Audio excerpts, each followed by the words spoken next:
Hamas को Israel ने support और फंड दिए। जिस दिन ये इंसिडेंट हुआ था उसी दिन ये 7 अक्टूबर 2023 वाला अटैक प्लान हुआ था। 9 दिसंबर 1987 को एक ऐसी चीज होती है जो इजराइल के गले की हड्डी बन जाती है। टिकटॉक पे एक वीडियो वायरल हो जाती है जिसमें एक यंग पैलेस्टीनी एक रबड़ बुलेट्स थी, ये मॉस्क के जो होली कंपाउंड थे वहां जाके लगी। यूएस ने जो मिडिल ईस्ट में इजराइल नाम का लठ रख रखा है उसको यूएस अब यूज, तो ऐसा नहीं है कि वो जो रिफ्यूजी थे पैलेस्टीनी उनको अरब देशों ने ले लिया। Hamas is a creation of Israel. PLO वाले पैलेस्टीन को बेच के आ गए और जिसका डर था वही हुआ। हमास बम्पर वोटों से 74 सीट से जीत के आती। कुछ मिसाइल्स तो ईरान ने शुगर के पाउडर से बना दी और इन्हीं मिसाइल्स का यूज 2014 में कि हमास ने ऐसा किया क्यों, उसको पता था कि इजराइल वापस अटैक करेगा। देखिए इजराइल की जो पूरी हिस्ट्री है, कैसे जूस आए, कैसे ये देश बना, इनका किंगडम क्या था, जूस को क्यों छोड़ के जाना पड़ा, जेरूसलेम क्रिश्चियन मुस्लिम और जूस के लिए इतना इंपॉर्टेंट कैसे हो गया, ये सब हम एक वीडियो में ऑलरेडी डिस्कस कर चुके हैं। वो वीडियो आप जरूर देखिएगा। इस वीडियो में हम बात करेंगे कि पैलेस्टीन लैंड का ऐसा क्या इशू है जो दुनिया भर की सारी कंट्रीज मिलकर भी सॉल्व नहीं कर पा रही है। हमास की शुरू से लेकर आखिरी तक पूरी स्टोरी क्या है, कैसे इजराइल का बनाया हुआ हमास इजराइल पे आज इतना भारी पड़ रहा है और अभी करंट सिचुएशन में भी ये पता होते हुए भी कि इजराइल भारी तरीके से रिटेलिएट करेगा, उसके बाद भी हमास ने हमला क्यों किया, तो ये सारी चीज हम डिटेल में डिस्कस करेंगे। तो देखिए ब्रिटिशर्स के जाने के बाद ये पूरा इशू यूएन में जाता है और 1947 में यूएन पार्टीशन प्लान लेके आता है जिसमें 2 स्टेट सॉल्यूशन लाया गया। 45% एरिया जो था वो पैलेस्टीनियों को दिया गया और 55% एरिया जूस को दिया गया और जो जेरूसलेम था वो यूएन ने अपने कंट्रोल में रखा। ये वो मैप है। ऑरेंज वाला पार्ट पैलेस्टीन का है, ग्रीन वाला पार्ट इजराइल का है और ये पिंक वाला पार्ट जो जेरूसलेम है ये यूएन ने अपने पास रखा है। अब जैसे यूएन ये 2 स्टेट सॉल्यूशन पास करता है तो इजराइल तो खुशी खुशी इसको एक्सेप्ट कर लेता है क्योंकि उसके तो मन की बात हो जाती है, लेकिन अरब कंट्रीज इस चीज को मानने से साफ मना कर देती हैं क्योंकि वो 2 स्टेट सॉल्यूशन नहीं डिमांड कर रहे थे। अरब चाहता था कि सिंगल स्टेट प्लान हो। देखिए 2 स्टेट प्लान मतलब कि 2 कंट्रीज बनाई जाएंगी, इजराइल और पैलेस्टीन, और 1 स्टेट प्लान मतलब कि एक ही कंट्री बनेगी, मान लो पैलेस्टीन बनेगी और उसी के अंदर क्रिश्चियंस मुस्लिम और जूस रहेंगे, वहां मुस्लिम लॉ फॉलो होगा। तो आप नोटिस करोगे जब भी इजराइल और पैलेस्टीन का जो मसला है उसको सुलझाने की बात होती है तो ऑल ओवर वर्ल्ड में 2 स्टेट सॉल्यूशन और सिंगल स्टेट सॉल्यूशन की बात होती है। ज्यादातर कंट्रीज 2 स्टेट सॉल्यूशन की बात करते हैं। तो यूएन 2 स्टेट प्लान इंप्लीमेंट करता है और इजराइल इसको बड़े आराम से मान लेता है। 14 मई 1948 को इजराइल इंडिपेंडेंस अनाउंस कर देता है और स्टेट ऑफ इजराइल बना देता है। अब पैलेस्टीन जो था उसकी कोई लीडरशिप नहीं थी, मिलिट्री नहीं थी, तो वो रिटेलिएट नहीं कर पा रहा था। तो अरब कंट्रीज पैलेस्टीन के सपोर्ट में आती हैं।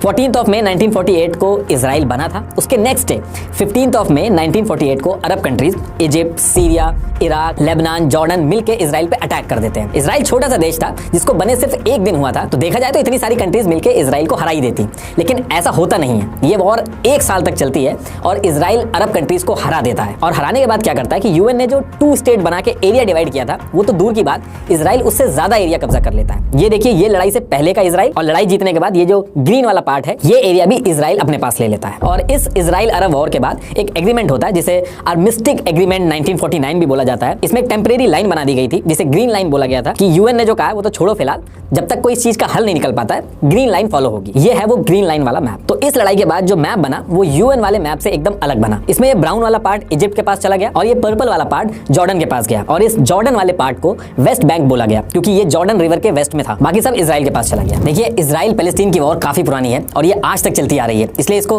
कर्स्ड वॉर भी बोला जाता है। कुछ टाइम पहले मैंने एक ऑडियो बुक सुनी थी, Israel versus Palestine the cursed war. उससे मुझे इस वॉर के बारे में काफी कॉन्टेक्स्ट मिला था और तभी से मेरा इसमें काफी इंटरेस्ट डेवलप हुआ। इस ऑडियो बुक में जूस, हॉलोकॉस्ट से लेके क्रिएशन ऑफ इजराइल टाइम्स के भी इशू मेंशन किए गए जिसका असर आज की सिचुएशन तक पड़ते आ रहा है। नॉर्मली इतनी डिटेल मिलना मुश्किल होती है बट ये काफी डिटेल्ड है और मुझे काफी इंटरेस्टिंग भी लगी। इस ऑडियो बुक की रेटिंग 4.3 स्टार है और काफी लोगों ने इसको पसंद किया है। ये ऑडियो बुक कुकू एफएम पे अवेलेबल है, आप इसको जरूर सुनिएगा। आई एम श्योर इससे आपकी समझ इस टॉपिक पे और बढ़ेगी। कुकू एफएम इंडिया का लीडिंग ऑडियो शो प्लेटफॉर्म है जहां 2.5 मिलियन से ज्यादा पेड सब्सक्राइबर हैं। आप मेरी Israel and Palestine conflicts video जरूर देखना और कुकू एफएम पे सुने एक और historical audio book Mossad the greatest mission of Israel secret service. आप मेरा कूपन कोड NR50 यूज कर सकते हैं for 50% of on first month subscription in just ₹49। Enjoy 10,000 audio show, link is in the description and pin comment. तो topic पे वापस आते हैं। अब जब ये सारी चीजें हुई तो पैलेस्टीन के लिए तो कोई जगह बची ही नहीं और एक तरह से पैलेस्टीन जो देश था वो पूरी तरीके से खत्म ही हो गया। और जब देश ही नहीं बचा तो ये जो 7 लाख पैलेस्टीनी थे ये रिफ्यूजी बन जाते हैं। इस दिन को पैलेस्टीनी आज की डेट तक भूले नहीं है। इस दिन को ये लोग नकबा डे कहते हैं। इसमें एक चीज और ऐड कर देता हूं कि अरब तो लड़ रहे थे पैलेस्टीनियों के लिए, लेकिन जब पैलेस्टीनी रिफ्यूजी बन गए तो ऐसा नहीं है कि वो जो रिफ्यूजी थे पैलेस्टीनी उनको अरब देशों ने ले लिया। तीनों कंट्रीज में से किसी भी कंट्री ने रिफ्यूजी को अपना सिटीजन बनाने का ऑफर तक नहीं दिया। इनफैक्ट उस टाइम पे इन कंट्रीज ने सिटीजनशिप के जो लॉ थे वो और स्ट्रिक्ट कर दिए थे। अच्छा, साइड से यूएन इजराइल पे कंटिन्यूअसली प्रेशर बना रहा था कि ये जो 2 स्टेट सॉल्यूशन हमने निकाला था उसको फॉलो करो आप। इसके जवाब में में इसराइल ने कहा कि हमें सिक्योरिटी का थ्रेट है, ये जो जॉर्डन और इजिप्ट के पास जो ऑक्यूपाइड एरिया है ये पैलेस्टीनियों को आप दे दो। लेकिन जॉर्डन और इजिप्ट ने कहा कि ऐसा करने से इसराइल फिर से हमारी पोजीशन खराब कर देगा और फिर से अटैक वगैरह कर देगा, इसलिए जब पूरा इसराइल हमें मिल जाएगा तो एक साथ पैलेस्टीनियों को बसाया जाएगा, तब तक ये हमारे अंडर में रहेगा। इस लड़ाई के कुछ साल बाद पैलेस्टीनियों को भी लगा कि हमारा खुद का भी कुछ होना चाहिए, तो 1964 में पैलेस्टीन ने PLO, पैलेस्टीन लिबरेशन ऑर्गेनाइजेशन बनाई, जिसका मेन एम था इसराइल से जमीन को वापस लेना। लेकिन शुरू में जब PLO बनी थी तो ये उतनी ज्यादा इंपैक्टफुल नहीं थी। अब इसके 3 साल बाद 1967 में फिर से अरब कंट्रीज इसराइल पे अटैक करती हैं। एग्जैक्टली 5 ऑफ जून 1967 को ये वॉर स्टार्ट होती है और 10 ऑफ जून 1967 को खत्म हो जाती है, इसलिए इसको 6 डे वॉर भी कहा जाता है। इसमें Israel in 3 countries Egypt, Jordan और सीरिया को फिर से हरा देती है। इस वॉर में इसराइल पहले इजिप्ट से गाजा स्ट्रिप लेती है, उसके बाद ये जॉर्डन की तरफ जाते हैं, उनसे वेस्ट बैंक ले लेती है और वहां पे भी रुकते नहीं है। इसके बाद ये सीरिया की तरफ जाते हैं और वहां गोलन हाइट जो है उसको ले लेते हैं और साथ में जेरूसलेम को भी अपने कंट्रोल में ले लेते हैं। अगर आपने हमारी पुरानी वीडियो देखी होगी तो आपको पता होगा कि जूस के लिए जेरूसलेम कितना इंपॉर्टेंट है। इस लड़ाई के बाद जूस ने यह कहा कि ये 18 साल बाद अपने किंगडम को वापस ले लिया। ये लोग अपने कैलेंडर के हिसाब से जिस दिन ये चीज हुई, इस दिन के बाद से इन्होंने अपने कैलेंडर के हिसाब से इस दिन को जेरूसलेम डे के नाम से बनाया। तो देखिए, ये जब लड़ाई खत्म होती है तो इस लड़ाई में इसराइल के पास 100% एरिया आ जाता है। अब देखिए 100% एरिया तो मिला इनको, लेकिन उस एरिया के साथ साथ इनको 2 मिलियन पैलेस्टीनीज जो थे वो भी मिले। और इसमें सबसे बड़ा क्वेश्चन ये था कि जो पैलेस्टीन है वो तो देश बचा ही नहीं था, तो ये जो पैलेस्टीनी है, जो 2 मिलियन पैलेस्टीनी है, ये किस कंट्री के सिटीजन बनेंगे? अब ये 2 मिलियन पैलेस्टीनी थे, इनको इसराइल सिटीजनशिप भी नहीं देना चाहता था इसराइल की, क्योंकि अगर वो ऐसा करता तो पैलेस्टीनियों को राइट टू वोट मिलता और फिर ये इलेक्शन में वोटिंग करते, अपने लीडर को जितवा सकते थे। तो ये सारी चीजें वो चाहते नहीं थे। ओवरऑल पॉपुलेशन से भी कंसीडर किया जाता तो पैलेस्टीनियों का जो नंबर था वो ज्यादा हो जाता, तो इनके हाथ में पावर आ सकती थी। इसराइल की पूरी मेहनत खराब हो जाती, इसलिए वो ये नहीं करना चाहते थे। तो ना तो इन 2 मिलियन लोगों को ये सिटीजनशिप दे सकते थे इसराइल की, ना ये कहीं बाहर भेज सकते थे, ना उनको मार सकते थे, और ना ही इनके मन में ये था कि इनको अलग देश बना के देना। ऐसा नहीं था कि वेस्ट बैंक और गाजा जो है वो अलग देश बना के इनको दे दें, क्योंकि इनका मानना था कि इनकी सिक्योरिटी जो है वो रिस्क पे आ जाएगी ऐसे। तो इसराइल ने क्या किया, इन्होंने आइडेंटिफाई किया कि कौन कौन से वेस्ट बैंक और गाजा स्ट्रिप के ऐसे इलाके हैं जहां पे पैलेस्टीनियंस रहते हैं। हर गली और हर एरिया आइडेंटिफाई किया और उसको सेक्शन में बांट दिया और इस एरिया में मिलिट्री लगा दी और फिर इनके आसपास के एरिया में धीरे धीरे करके जूस को सेटल करना शुरू किया। और जूस को वहां पे सेटल होने पे फ्री में लैंड और घर दिए जाते थे और कई केस में तो सरकारी नौकरियां भी दी जाती थी। एक मैप से समझाता हूं कि मैं कहना क्या चाह रहा हूं। ये इसराइल का मैप है, ये वेस्ट बैंक है, और इस वेस्ट बैंक को जूम करेंगे तो ये देखिए ये ऐसे दिखता है। इसमें जो डार्क ब्राउन एरिया है ये पैलेस्टीनियंस के घर हैं, लाइट ब्राउन एरिया में पैलेस्टीनियंस के घर हैं और इसराइल की मिलिट्री कंट्रोल में है। इसमें जो ब्लू डॉट देख रहे हैं आप, इसमें इन्होंने जूस को सेटल किया है, और ये जो ब्लू स्क्वायर देख रहे हैं आप, यहाँ पे इन्होंने अपनी मिलिट्री के बेस रखे हैं, जिससे हर किसी की मूवमेंट जो है वो कंट्रोल की जा सके, अटैक वगैरह ना हो। और सेम चीज इन्होंने गाजा स्ट्रिप में भी की। देखिए इसराइल के इन एक्शन से समझ में आ गया था कि ये जो बैक टू बैक वॉर हुई है ये किसी को ट्रस्ट नहीं करेंगे और इस जगह को ये पैलेस्टीनियों को देने के मूड में नहीं लग रहे थे। इसलिए आप देखोगे कि आज की डेट तक कोई भी इजरायली नेता हो वो कहेगा कि 2 स्टेट सॉल्यूशन होना चाहिए, लेकिन स्टेट के बॉर्डर क्या होंगे उस पर हमेशा चुप रहता है। यूएन ने इस चीज को लेकर काफी बार बोला कि ये जो जूस यहाँ पे सेटल हो रहे हैं ये इलीगल है, लेकिन इसराइल का कहना था कि हम अपनी सिक्योरिटी रिस्क पे नहीं डाल सकते। यही रीजन है कि जो पैलेस्टीन देश है वो गूगल मैप वगैरह पे अगर आप सर्च करोगे तो आपको मिलेगा नहीं, क्योंकि पैलेस्टीन जो देश है वो बचा ही नहीं। अच्छा, इसमें एक चीज और थी कि गाजा स्ट्रिप हो या फिर वेस्ट बैंक हो, इसके अंदर वाटर सप्लाई, इलेक्ट्रिसिटी, टेलीकम्युनिकेशन सब इसराइल का होता था। तो पहले 1946 में ये मैप था, फिर यूएन ने जो बनाया वो ये था, और फिर उसके बाद ये बना, और आज की डेट में ये मैप है। अब देखिए सारी चीजें जो इसराइल कर रहा था, इन सारी चीजों को देख के जो अरब कंट्रीज थी ये यूएन पहुंचती हैं और कहती है कि 1967 से पहले वाला जो बॉर्डर था, यानी कि जो ग्रीन लाइन थी, जो डिसाइड किया था हम लोगों ने, इसराइल को कह दीजिए कि उस पर वापस चले जाएं, और जो गाजा पट्टी है, वेस्ट बैंक है और गोलन हाइट है, उसको आप हमें दे दीजिए। लेकिन इस बार इसराइल ने यूएन को भी मना कर दिया। अब देखिए इतनी लड़ाइयां हो चुकी हैं, 1973 में भी एक लड़ाई हुई थी और अरब भी लड़ाई कर करके थक गए थे, और अब लड़ाई करने में ये भी डर बन गया था कि जो एरिया था वो और चला जा रहा था। जैसे सीरिया का गोलन हाइट था वो कब्जा कर लिया था इसराइल ने, तो धीरे धीरे करके इजिप्ट, जॉर्डन ने इसराइल से पीस एग्रीमेंट करके किनारा कर लिया। तो देखिए जब पैलेस्टीनियंस ने देखा कि इजिप्ट और जॉर्डन ने पीस एग्रीमेंट कर लिया तो इनको इतना समझ में आ गया था कि जो लड़ाई है ये हमें खुद लड़नी पड़ेगी। तो 1964 में जो PLO बनी थी वो इस 1967 की वॉर के बाद दोबारा से एक्टिव हो जाती है। इस बार पैलेस्टीन के खुद के लीडर्स इकट्ठा होते हैं। एक्चुअली इसराइल और उसके बाद छोटे छोटे ग्रुप्स में पैलेस्टीनियंस जो थे वो इसराइल के खिलाफ अपनी आवाज उठा रहे थे, उन सारे ग्रुप्स को एक साथ लाके PLO बनाई गई। तो एक्चुअल में जो PLO बनी वो मल्टीपल ग्रुप से मिलकर बनी। ऐसे ही गाजा स्ट्रिप के अंदर एक यंग रिफ्यूजी था, यासिर अराफात, जो पढ़ाई के लिए पर्शियन गल्फ में चला गया था, लेकिन इसने वहीं पे ही कुछ पैलेस्टीनियों को इकट्ठा करके एक पार्टी बनाई थी जिसका नाम था फतह। ये पार्टी जो थी ये उस टाइम पे इसराइल के खिलाफ रेवोल्यूशनरी स्ट्रगल करती थी। तो ये जो पार्टी थी ये भी PLO से जुड़ गई। PLO जितने भी ग्रुप से मिलकर बना था उसमें सबसे बड़ा ग्रुप जो था वो फतह पार्टी का था, और यही रीजन था कि फतह पार्टी के जो लीडर थे यासिर अराफात, इनको ही PLO का चेयरमैन बनाया गया। इन्होंने चेयरमैन बनते ही PLO को 2 तरीके से ऑपरेट किया। एक तो इन्होंने PLO की पॉलिटिकल विंग बनाई, दूसरा इन्होंने PLO की एक ऐसी विंग बनाई जो इसराइल के खिलाफ आर्म स्ट्रगल करे, जो इसराइल की मिलिट्री वगैरह पे अटैक करे, और इन्हीं में से एक थी पैलेस्टीन फिदायन। अब इजराइल में ही बैठ के इजराइल के खिलाफ ये सब करना बहुत ही मुश्किल था, तो पीएलओ ने शुरू में इजराइल के बाहर से बैठ के ऑपरेट करना चालू किया। पीएलओ और यासिर अराफात को शुरू में आतंकी बोला गया था, लेकिन आयरनी देखिए आप कि यासिर को आगे चल के नोबेल पीस प्राइज मिला, वो अभी आगे बताऊंगा मैं आपको। तो देखिए जो पीएलओ था ये पहले ईयर 1970 में जॉर्डन से बैठ के ऑपरेशन करता था अपने, लेकिन आगे चल के जब जॉर्डन पे प्रेशर पड़ा तो जॉर्डन ने इनको अपने देश से भगा दिया। फिर इसके बाद करीब एक साल बाद 1971 में ये लोग लेबनान से ऑपरेट करने लगे, लेकिन धीरे धीरे वहां भी इनके ऊपर प्रेशर पड़ा तो इनको लेबनान छोड़ के भी भागना पड़ा। और जब इनकी जनता ने पीएलओ वालों को स्ट्रगल करते हुए देखा तो इनकी काफी रिस्पेक्ट बढ़ी और अरब्स ने भी इनको हेल्प करना चालू किया। जो पीएलओ था वो बहुत ही तेजी से बढ़ने लगा था। पीएलओ के लीडर्स जो डिसाइड करते थे वो पैलेस्टीनियंस मानने लगे थे। लेकिन इसके बाद ईयर आता है 1987 और 9 दिसंबर 1987 को एक ऐसी चीज होती है जो इजराइल के गले की हड्डी बन जाती है। एक्चुअली इजराइल में जो गाजा स्ट्रिप थी वहां पे एक रिफ्यूजी कैंप था जिसका नाम था जबालिया रिफ्यूजी कैंप। इस कैंप के पास से एक इजरायली डिफेंस ट्रक जो था वो जा रहा था और उस ट्रक ने ऐसा एक्सीडेंट किया कि वहां पे कार थी, उससे 4 लोगों की डेथ हो गई। और ये जो 4 लोग थे जिनकी जान गई थी जबालिया रिफ्यूजी कैंप में ही रहते थे। अब इन 4 लोगों का जब फ्यूनरल निकलता है तो इसमें 10,000 से ज्यादा पैलेस्टीनियंस जो थे वो इकट्ठा हो गए थे और सब बहुत ही ज्यादा गुस्से में थे। और धीरे धीरे ये बात होने लगी कि जो एक्सीडेंट किया गया ये जानबूझ के किया गया। और फिर भीड़ जो थी वो बेकाबू हो जाती है। भीड़ जो थी वो इजराइल के जो कैंप वगैरह थे उन पर अटैक करती थी, बॉटल्स में आग लगा के फेंकती थी, प्रोटेस्ट करने लगी, कई तरीके से वायलेंस किए। जो वॉल्स थी वहाँ पे इजराइल के खिलाफ गालियां लिखने लगी। तो उस एरिया में ये सारी चीजें शुरू हो जाती हैं। अब इसके रिस्पॉन्स में इजराइल 80,000 से ज्यादा सोल्जर्स जो थे वो गाजा स्ट्रिप में भेज देता है और इससे टेंशन और बढ़ जाती है। जो लोकल पैलेस्टीनीज थे और जो इजरायली फोर्सेस थी दोनों तरफ से बहुत ज्यादा जाने गई। धीरे धीरे जो बात थी गाजा स्ट्रिप से वेस्ट बैंक की तरफ पहुंच जाती है और वहां के भी जो पैलेस्टीनियंस थे वो भी भड़क जाते हैं। और इस टाइम पे पीएलओ के जो लीडर्स थे वो भी अपने लोगों के साथ आ जाते हैं। ये पहली बार था जब इजरायली फोर्सेस जो थी वो बैकफुट पे आती हुई दिख रही थी, क्योंकि कन्वेंशनल वॉर जो थी उसमें तो इजराइल जीत रहा था, लेकिन ऐसी आम लोगों की भीड़ में आप 100 टैंक भी लाके खड़ा कर दो, आपको कैसे पता चलेगा कि इनमें से कौन अटैकर है और कौन नॉर्मल आदमी है जो अपना काम करने जा रहा है। 6 साल तक कॉन्टिन्यूसली ये लड़ाई चलती है। इस चीज को बोला गया फर्स्ट इंतफादा, जो कि 8 दिसंबर 1987 को शुरू हुआ था और 13 सितंबर 1993 को खत्म हुआ था। अच्छा, जब ये फर्स्ट इंतफादा गाजा स्ट्रिप के अंदर चल रहा था तो गाजा स्ट्रिप में एक ऑर्गेनाइजेशन थी मुस्लिम ब्रदरहुड नाम से। अच्छा, ये जो ऑर्गेनाइजेशन थी मुस्लिम ब्रदरहुड, इसको इजराइल ने गाजा स्ट्रिप के अंदर इस्लामिक सेंटर बनाने के लिए, चैरिटी करने के लिए, जो गरीब पैलेस्टीनीज थे उनके लिए पैसे इकट्ठे करना हो या फिर बच्चों के लिए स्कूल वगैरह बनाना हो, ये सब करने के लिए अलाउ कर रखा था। ये जो ऑर्गेनाइजेशन थी ये थी तो पैलेस्टीनियों के सपोर्ट में, लेकिन ये पीएलओ वगैरह के साथ मिलकर आर्म स्ट्रगल नहीं करती थी, वायलेंस नहीं करती थी। ये उस टाइम पे गाजा स्ट्रिप के अंदर इस्लाम की टीचिंग को बढ़ावा दे रही थी, इसलिए इसको इजराइल की जो मिलिट्री थी, गवर्नमेंट थी, वो इसको काफी फंड भी करती थी मस्जिद वगैरह बनाने के लिए गाजा स्ट्रिप के अंदर। और इस वजह से गाजा स्ट्रिप के अंदर इनके जो पैलेस्टीनी फॉलोअर्स थे वो बहुत तेजी से बढ़ रहे थे। अब जब ये फर्स्ट इंतफादा हुआ गाजा स्ट्रिप के अंदर और ये जो ट्रक वाला इंसिडेंट हुआ तो 10 दिसंबर 1987 को मुस्लिम ब्रदरहुड के कुछ लीडर इकट्ठा होते हैं और एक मीटिंग की शेख अहमद यासीन के घर पे।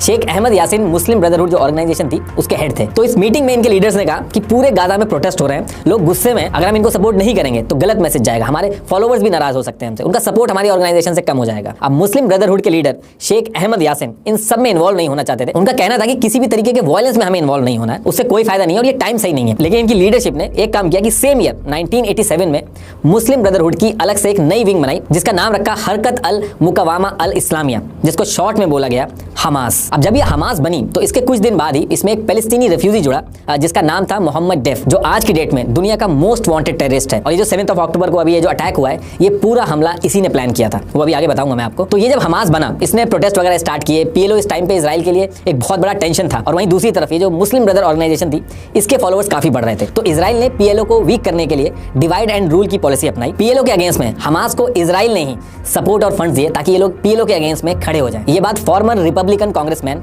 रॉन पॉल ने officially floor of the house के सामने एक्सेप्ट की थी कि हमास को पीएलओ के यासिर अराफात को काउंटर करने के लिए बनाया गया था। Hamas was encouraged and really started by Israel because they wanted Hamas to counteract Yasser Arafat. और यासिर अराफात जो पीएलओ के हेड थे उन्होंने खुद ये चीज इटालियन न्यूज़पेपर में बताई थी कि Hamas is a creation of Israel. In fact Israel के ब्रिगेडियर जनरल यिटजिक जो गाजा में काफी टाइम से थे उन्होंने न्यूयॉर्क टाइम्स में बताया कि उन्होंने हमास को शुरू में फंडिंग की थी और मदद भी की थी और आगे चल के यही हमास उनके खिलाफ अटैक करने लगा था। इवान जो कि इजराइल की तरफ से गाजा स्ट्रिप में 2 डिकेड तक थे, उन्होंने ऑफिशियल स्टेटमेंट में कहा Hamas to my great regret is Israel's creation. इन्होंने लेटर भी लिखा था अपने सीनियर्स को कि ये डिवाइड एंड रूल की पॉलिसी इजराइल को बैकफायर करेगी और आगे चल के ये बात सच निकलती है। ये चीज ये जो हमास इन्होंने बनाई थी ये आज की डेट तक इनको परेशान कर रही है। इजराइल ने इतनी आर्मीज को हराया जंग में, इतनी सारी वॉर्स जीती, लेकिन हमास के गुरिल्ला वॉरफेयर का कभी कोई सॉलिड प्लान नहीं आया इनके पास, जिसकी वजह से ना जाने कितने मासूमों की जान गई। जब ये फर्स्ट इंतफादा चल रहा था तो हमास 2 साल तक तो चुप रहा, पीसफुली प्रोटेस्ट वगैरह करे, लेकिन इसने अपने असली रंग दिखाए 1989 में। इन्होंने अपना पहला अटैक किया जिसमें इन्होंने 2 इजरायली अवी सस्पोटस एंड साडॉन इन दोनों को मारा और यहाँ से ये डे बाय डे ब्रूटल होते गए। इन्होंने बच्चों की बसेस में आग लगाई, बॉम्ब बॉम्ब फेंके, बहुत डिस्ट्रक्शन किए। ये इस हद तक रेडिकल हुए थे, खुद ही बॉम्ब पहन के लोगों पे जाके अटैक कर देते थे। और जहां बाकी पैलेस्टीनियंस ग्रुप जो थे वो इजराइल की मिनिस्ट्री से लड़ाई कर रहे थे, वहां की आर्मी से लड़ाई कर रहे थे, इन्होंने सिविलियंस को टारगेट किया और फिर धीरे धीरे आगे चल के इन्होंने अपनी पॉलिटिकल विंग भी बनाई। फर्स्ट इंतफादा 1987 से 1983 तक चलता है और इसमें इजराइल इतना परेशान होता है कि पहली बार वो डिस्कशन के लिए रेडी होता है। फर्स्ट इंतफादा जो हुआ था उसने एक्चुअल में अरब वर्ल्ड जो था उसको एक रास्ता दिखा दिया था कि जो इजराइल फोर्सेज है उसको बैकफुट पे कैसे लाया जा सकता है। तो जब डिस्कशन स्टार्ट होता है तो शुरू में इजराइल के पीएम राबिन और पीएलओ की तरफ से यासिर अराफात, तो इन्होंने सीक्रेटली बिना किसी को बताए नॉर्वे का एक शहर है ऑस्लो, उसके अंदर इनकी नेगोशिएशन स्टार्ट हुई और इसको मीडिएट कर रहे थे बिल क्लिंटन और नॉर्वे की जो गवर्नमेंट थी वो इसको मीडिएट कर रही थी। जब सब फाइनल हो गया तो उसके बाद ये चीज ओपन हुई और व्हाइट हाउस के अंदर 13 सितंबर 1993 को ऑस्लो एग्रीमेंट साइन कर दिया गया। इस एग्रीमेंट के अंदर यह था कि पहले तो इजराइल और पैलेस्टीन जो है ये दोनों एक दूसरे को रिकॉग्नाइज करेंगे, दूसरे दोनों लोग मिलकर कुछ कंडीशन सेट करेंगे, जिसमें से एक ये था कि वेस्ट बैंक और गाजा स्ट्रिप जो है ये पैलेस्टीनियन अथॉरिटी को दे दिया जाएगा, जिसके पहले प्रेसिडेंट यासिर अराफात होंगे। इस एग्रीमेंट के बाद पैलेस्टीन एक देश तो नहीं बना, लेकिन कुछ छोटी छोटी चीजें हुई, जैसे कि वेस्ट बैंक और गाजा में पैलेस्टीनियंस जो रह रहे थे उनके छोटे छोटे कंसर्न रहते थे, उसको रिजॉल्व करने के लिए पीएलओ के थ्रू एक पैलेस्टीनियन अथॉरिटी बनाई गई, उसमें मेंबर जोड़े गए और इंटरनल इलेक्शन और वोटिंग सिस्टम इंट्रोड्यूस किया गया। मतलब कि जिस पार्टी को ज्यादा वोट मिलेंगे वो इन दोनों एरिया वेस्ट बैंक और गाजा में पैलेस्टीनियंस जो हैं उनके इशू को आगे रखेंगे। एक तरह से वोटिंग इस चीज की थी कि पूरे पैलेस्टीनियंस जो हैं वो जो जनता है उनका रिप्रेजेंटेटिव कौन होगा उसकी वोटिंग होगी। इसमें वेस्ट बैंक और गाजा के एरिया को 3 सेक्शन में बांट दिया गया। एरिया ए जिसमें गवर्नमेंट और सिक्योरिटी दोनों कंट्रोल जो है वो पैलेस्टीनियंस के पास रहेगा। एरिया बी जिसमें गवर्नमेंट कंट्रोल पैलेस्टीनियंस के पास रहेगा और जो सिक्योरिटी कंट्रोल होगा वो इजराइल के पास रहेगा।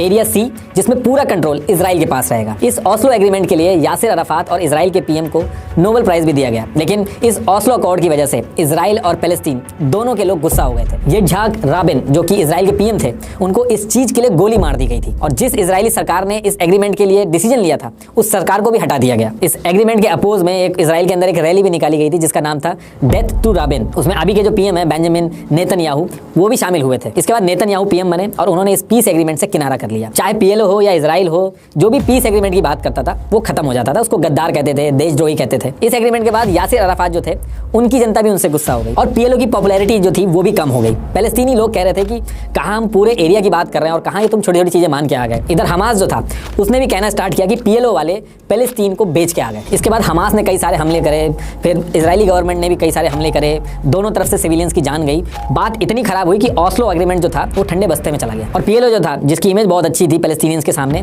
वो इमेज भी खराब हो गई, उनका जो रुतबा था पीएलओ का वो भी गिर गया। अब जो सपोर्ट था वो हमास को जा रहा था, लोगों को लग रहा था कि हमास ही है जो पैलेस्तीन उनको वापस दिलाएगा। इसकी वजह से हमास और पीएलओ की जो फतह पार्टी थी उसमें भी बहुत सारे क्लैशेस होने लगे। इसके बाद ईयर आता है 2000 और 28 सितंबर 2000 को ऐसी सिचुएशन बनती है कि सेकंड इंतफादा शुरू हो जाता है। एक्चुअली इजराइल के जो पीएम थे वो 1000 सिक्योरिटी गार्ड लेके टेंपल माउंट जिसको अल हरम और अल शरीफ भी कहते हैं वहां चले गए थे। वहां जाके उन्होंने कुछ बयान भी दे दिए थे जिसमें से एक ये था कि टेंपल माउंट जो है वो जूस का है। इससे जो पैलेस्टीनियंस थे वो फिर से भड़क जाते हैं, आम जनता भड़क जाती है और वायलेंस फिर से शुरू हो जाता है। जगह जगह पे प्रोटेस्ट हुए, कई लोगों की जान गई, हमास ने भी बहुत भारी अटैक किया और ये वाला जो सेकंड इंतफादा था ये 2000 से 2005 तक चला।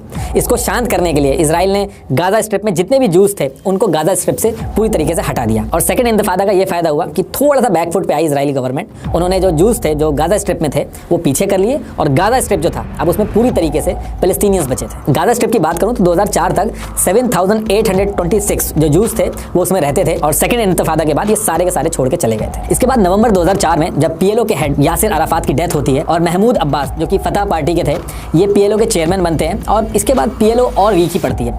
दूसरी तरफ हमास जो थी वो और पॉपुलर होती है। जब पीएलओ ने पूरे इजराइल को लेने की बात की तो पीएलओ आगे बढ़ी और जब हमास ने पूरे इजराइल को लेने की बात की तो हमास आगे बढ़ा और ये दोनों पार्टी हमास और पीएलए की फतह पार्टी ये दोनों आपस में बहुत ही ज्यादा लड़ने लगी। इसके बाद 26 जनवरी 2006 को वेस्ट बैंक और गाजा में इंटरनल इलेक्शन होने थे कि कौन पैलेस्टीनियंस का रिप्रेजेंटेटिव बनेगा। तो इजराइल और यूएस दोनों नहीं चाहते थे कि हमास जीते क्योंकि इन्होंने बहुत ज्यादा अटैक किए थे, परेशान किया था इजराइल को और इजराइल को रिकॉग्नाइज करने के लिए भी रेडी नहीं थे।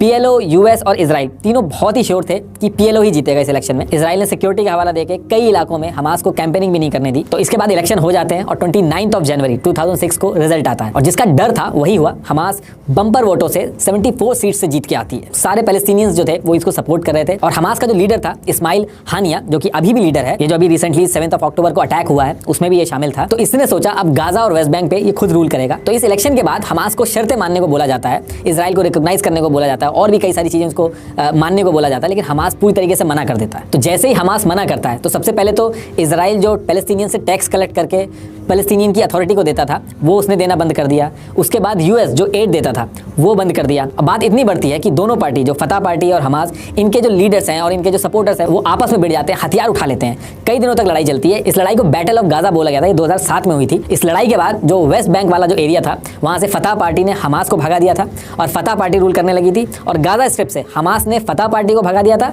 और हमास खुद पूरी तरीके से गाजा स्ट्रिप पे रूल करने लगी थी। और तब से लेके आज तक कोई इलेक्शन नहीं हुए। यही दोनों पार्टी, वेस्ट बैंक और गाजा, वेस्ट बैंक पे फतह पार्टी और गाजा पे हमास, ये दोनों रूल कर रहे हैं। पीएलओ की जो फतह पार्टी है वो फिर भी पीस वगैरह की बात करती है, कुछ सोल्यूशन निकालने की बात करती है, लेकिन हमास पार्टी जो है वो इजराइल को खत्म करने की बात करती है। और हमास जो है वो बहुत ही ज्यादा पॉपुलर अभी भी है, ऐसा नहीं कि बहुत पहले की बात है, अभी भी ये बहुत फेमस है। अभी 2021 में Palestinian centre for policy and survey research ने सर्वे किया था एक वेस्ट बैंक और गाजा स्ट्रिप में। इसमें 1200 लोगों का सैंपल लिया था, जिसमें से 53% पैलेस्टीनियंस ने हमास को सपोर्ट किया था। अब होता क्या कि ये सारी चीजें होने के बाद जो पीस प्रोसेस है पहले दो पार्टियों में चल रहा था, इजराइल और पीएलओ के बीच में, अब इसमें तीसरी पार्टी आ गई थी हमास। तो जो पहले से ही फंसी हुई चीज थी वो और कॉम्प्लिकेटेड हो गई। हमास को जो है अरब से भी सपोर्ट मिलने लगा, ईरान ने बहुत सपोर्ट किया हमास को, उसको हथियार वगैरह भी दिए। तो उन हथियारों का यूज करके एक बार नहीं काफी सालों से हमास गाजा पट्टी में बैठे बैठे ही इजराइल पे बैक टू बैक मिसाइलें मारता रहता है टाइम टू टाइम जब भी कोई इशू होता है। और इसी हमास के अटैक की वजह से इजराइल ने आयरन डोम डेवलप किया था, जो हवा में ही मिसाइल्स को रोक देता है।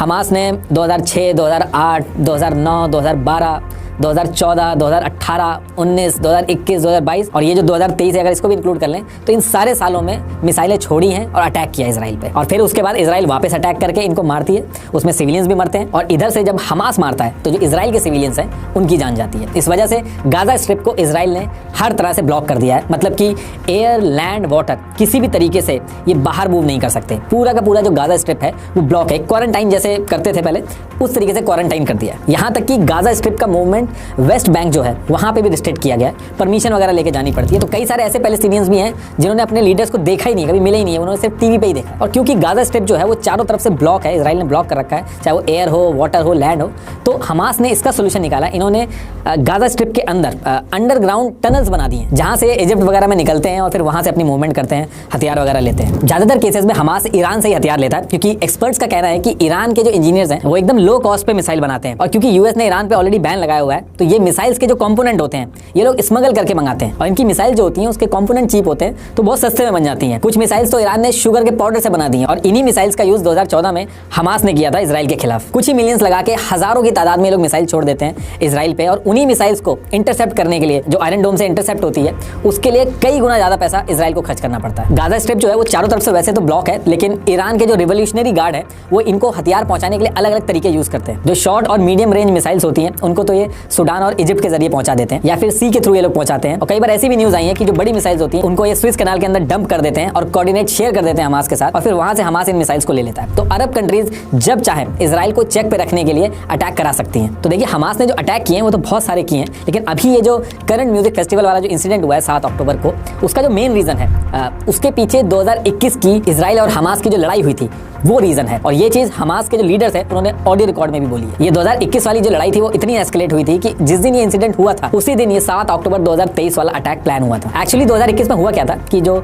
जेरूसलेम है वहां पे इस्लामिक वक्त के ऑफिशियल ने क्लेम किया कि इजरायली ऑफिसर्स जो थे उन्होंने लाउड स्पीकर की वायर काट दी उनकी, और ऐसा उन्होंने इसलिए किया क्योंकि नेक्स्ट डे जो वेस्टर्न वॉल थी वहां पे एक मेमोरियल डे स्पीच होनी थी, और ये लोग नहीं चाहते थे कि उस टाइम पे रिचुअल प्रेयर जो होती है मुस्लिम्स की वो हो। इसको लेके इजरायली सिक्योरिटी जो थी, पैलेस्टीनियन जो थे, उनमें काफी बहस होती है, झगड़े होते हैं। लेकिन 15 अप्रैल 2021 को टिकटॉक पे एक वीडियो वायरल हो जाती है जिसमें एक यंग पैलेस्टीनी एक जूस को जो है वो थप्पड़ मार रही होती है।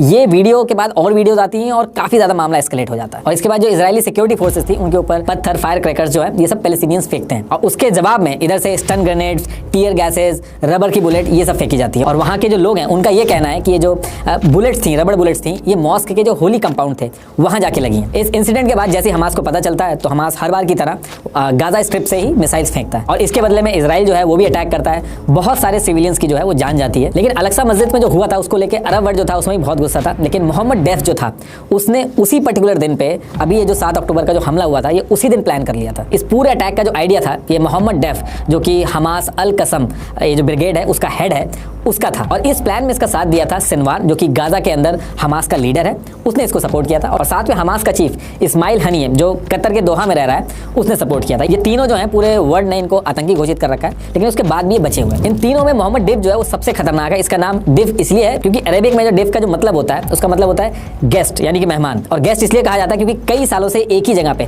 कुछ घंटे से ज्यादा टिकता ही नहीं है। दुनिया के मोस्ट वांटेड में से एक है। 5 से 7 बार इस पर अटैक हो चुका है। 2014 में एक बार इस पर अटैक हुआ था जिसमें इसकी बेटी, बेटा, वाइफ ये सब मर गए थे, लेकिन ये बच के निकल गया था। 7 बार अटैक होने की वजह से इसकी एक आंख, एक हाथ और एक पैर चला गया। लेकिन कहा जाता है कि ये गाजा के जो टनल हैं जो कि अंडरग्राउंड है उनमें ये रहता है और इसकी कोई फोटो भी नहीं है। सिर्फ आज तक एक ही फोटो इसकी रिलीज हो पाई है और कोई नहीं हुई है। तो ये 3 थे, ये मेन थे। इन्होंने अटैक प्लान किया और इन्होंने जो डेट डिसाइड की वो 7 अक्टूबर की डेट डिसाइड की इसी साल की, यानी 7 अक्टूबर 2023। इस पूरे हमले को जो इन्होंने नाम दिया ऑपरेशन अल अक्सा फ्लड। और ये नाम इसलिए रखा था क्योंकि मई 2021 में जो हुआ था उसका इनको बदला लेना था, इसलिए नाम रखा था। तो अब डिस्कस कर लेते हैं कि करंट सिचुएशन में इन्होंने करा क्या। तो 6 अक्टूबर 2023 को एक सुपरनोवा सुकोट गैदरिंग म्यूजिक फेस्टिवल होना था। इजराइल के वेस्टर्न नेगव डेजर्ट में होना था। गाजा स्ट्रिप से करीब ये 5 किलोमीटर की दूरी पे था। ये जो म्यूजिक फेस्टिवल था इसको होना तो सदर्न इजराइल के सिमचेट टोरा में होना था, लेकिन इनकी किस्मत खराब थी। वहां पे ऑलरेडी कोई फेस्टिवल हो रहा था, तो लास्ट मिनट में यानी कि लास्ट 2 दिन पहले ही ऑर्गेनाइजर ने ये जगह चुनी जो कि 5 किलोमीटर दूर थी गाजा स्ट्रिप से। करीब 3000 से 5000 लोग इसमें शाम को ही पहुंच गए थे। रात भर यहाँ पे फेस्टिवल चला और चलते चलते सुबह हो गई, करीब 6 बजे के आसपास बजे थे। ठीक इसी टाइम पे मॉर्निंग में हमास के मिलिटेंट गाजा स्ट्रिप से कई ग्रुप्स में निकलते हैं। एक ग्रुप इनका बाय लैंड निकलता है, लेकिन क्योंकि चारों तरफ से स्ट्रॉन्ग फेंस लगी हुई थी तो उसको तोड़ने के लिए इन्होंने बुलडोजर का यूज किया और जीप लगी हुई थी वहां पे। उन जीप में लोग बैठते हैं और आगे निकलते हैं। सेम टाइम पे दूसरा ग्रुप जो था इनका वो पानी के रास्ते से इजराइल पे पहुंचता है और तीसरा ग्रुप इनका हवा में मोटराइज्ड पैराग्लाइडर लेके पहुंचता है। और एट द सेम टाइम इनका एक ग्रुप गाजा स्ट्रिप पे सेट किया था इन्होंने, जो गाजा स्ट्रिप से मिसाइल छोड़ेगा। टोटल 5000 से ज्यादा मिसाइल इन्होंने इजराइल पे छोड़ी थी। इनको पता था कि आयरन डोम जो है वो मिसाइल को रोक लेता है, इसलिए इन्होंने एक साथ सारी मिसाइल छोड़ी थी ताकि आयरन डोम जो है वो सारी मिसाइल्स को एक साथ ट्रैक ना कर पाए। 6:30 बजे मॉर्निंग में ये जो अटैक है वो स्टार्ट होता है। 7 बजे के आसपास बाकी ग्रुप जो थे वो इजराइल और गाजा के बॉर्डर वाले इलाकों में, जिसमें नहाल, होलेट, नीर, नेटिव, हसारा, बेरी और कफारजा थे, इनमें ये घुसते हैं और जो मिलता है उनको मारते हैं, चाहे बच्चे हों या बड़े हों। इस अटैक के स्टार्ट होते ही मोहम्मद डेव एक ऑडियो रिलीज करता है।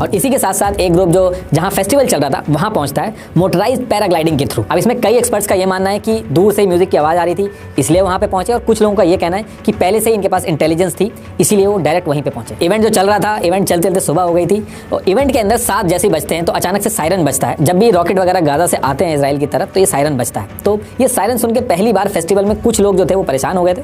कुछ लोग तब भी ये समझ रहे थे कि ये शायद कुछ सेलिब्रेशन चल रहा है, ये इस इवेंट का ही पार्ट है। और देखते ही देखते आसमान में पैराग्लाइडर्स दिखते हैं और ये लोग उतरते ही पूरे फेस्टिवल में अंधाधुंध फायरिंग करते हैं। कुछ लोग गाड़ी से भी आ गए होते हैं और ये अंधाधुंध सब पे अटैक करते हैं। जहां पे फेस्टिवल हो रहा था वहां पे पूरा खाली इलाका था, तो छुपने की ज्यादा जगह नहीं थी, ओपन ग्राउंड था, तो सब ओपन ग्राउंड में ही भाग रहे थे और ये लोग पीछे से गोलियां चला रहे थे और कार से पीछा कर रहे थे। इस फेस्टिवल में जो लोग कार से आए थे वो अपनी कार से भाग रहे थे। इतनी ज्यादा कार हो गई थी कि रोड पूरी ब्लॉक हो गई थी। उन ब्लॉक रोड पे कार पर डायरेक्ट इन्होंने फायरिंग करी। ये जो फेस्टिवल चल रहा था इसमें 260 लोगों की जान गई। 130 लोगों को ये लोग किडनैप करके वापस गाजा में ले गए, क्योंकि हमास के कुछ लोग जेल में बंद थे। तो इनका प्लान था कि इजराइल के कुछ लोगों को वापस गाजा में ले जाएंगे और फिर अपने साथियों को जेल से छुड़वाएंगे और नेगोशिएशन करेंगे। आपने ऑलरेडी वो वीडियो देखी होगी जहां पे निकोल लुइक, जो कि एक टैटू आर्टिस्ट थी, जर्मन इजराइल ड्यूअल सिटीजनशिप थी उनकी, उनको कैसे परेड करवाया गया, फिर एक लड़की को बाइक पे बैठा के कैसे ले गए थे वो भी आपने देखा ही होगा।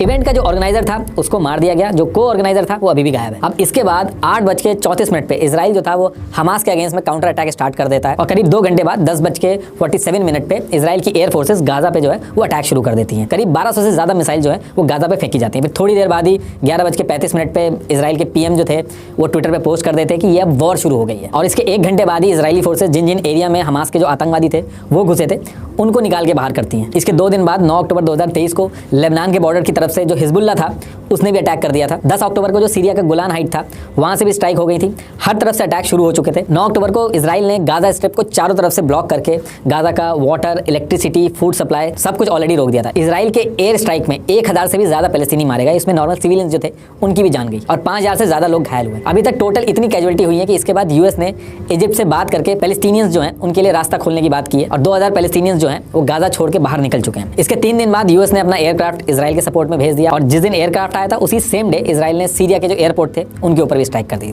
तो हर तरफ से लड़ाई चल रही थी। इजराइल के एक्शन से लग रहा है कि वो इस बार गाजा को पूरी तरीके से कंट्रोल में ले लेगा और हमास को खत्म करेगा। अभी फिलहाल ये जो आप पूरा येलो एरिया देख रहे हो इसको खाली करा दिया गया है, लेकिन क्वेश्चन अभी भी है कि हमास ने ऐसा किया क्यों? उसको पता था कि इजराइल वापस अटैक करेगा और हमास ने 5000 मिसाइलें अरेंज कहां से की? इतनी लंबी प्लानिंग करी हमास ने और किसी को पता तक नहीं चला।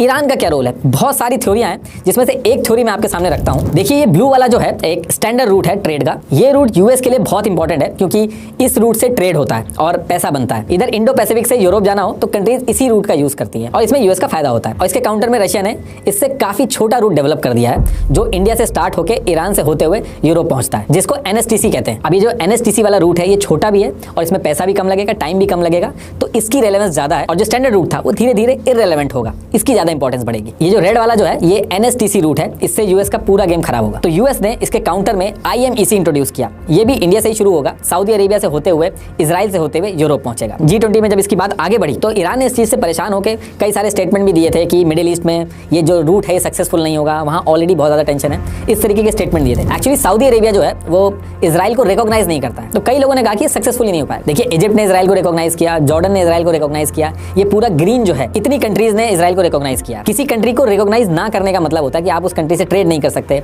आपके जो सिटीजन हैं, जो आपके लोग हैं, वो उस कंट्री जा नहीं सकते, क्योंकि रिकॉग्नाइज ना करने की वजह से जो पूरी कंट्री है उसकी एग्जिस्टेंस ही खत्म हो जाती है। अब अगर यूएस जो है वो सऊदी और इजराइल के बीच के रिलेशन सही नहीं करेगा तो ये जो पूरा रूट है ये फेल हो जाएगा। इसलिए इस टाइम पे यूएस जो है वो सऊदी के साथ नॉर्मलाइजेशन की एक डील कर रहा है। सऊदी ने डिफेंस वगैरह जो मांगा है यूएस ने सबके लिए हाँ करी है, क्योंकि उसकी नीड है। और इधर से यूएस ने डिमांड करी है कि वो बस इजराइल को रिकॉग्नाइज कर ले। और हाल फिलहाल में इजराइल और सऊदी अरेबिया ने ये इंडिकेशन भी दिए, उनके स्टेटमेंट आप देखोगे तो इंडिकेशन भी दिए हैं, उससे लग रहा था कि सऊदी अरेबिया जो है वो इजराइल को रिकॉग्नाइज करने वाला है। और वैसे भी सऊदी अरेबिया से अगर रूट जाएगा, ट्रेड रूट जाएगा, तो सऊदी अरेबिया का भी फायदा होगा, इसलिए वो एग्री होता हुआ भी दिख रहा था। लेकिन आप कोइंसिडेंस देखिए कि G20 में सब बात आगे बढ़ती है और इधर अटैक हो जाता है। अब इस अटैक से दिक्कत ये हो गई है, अब जो इजराइल है वो रिटेलिएट करेगा और गाजा में अटैक करेगा, जिससे आम पैलेस्टीनी जो है उसकी भी जान जाएगी। अरब वर्ल्ड की जो जनता है वो इस चीज को बिल्कुल फेवर नहीं करेगी, अपने लीडर्स पे प्रेशर बनाती है। टर्की की जो जनता है वो तो अपने लीडर से ये तक कह रही है कि आप अपने सोल्जर्स क्यों नहीं भेज रहे हो इजराइल के खिलाफ। तो ऐसे टाइम पे अगर सऊदी अरेबिया इजराइल को रिकॉग्नाइज करने की बात करेगा तो अरब वर्ल्ड में जो उसकी रेपुटेशन है वो कम हो जाएगी। दूसरी चीज, ईरान जो है वो अरब वर्ल्ड जो है, जो मिडिल ईस्ट का,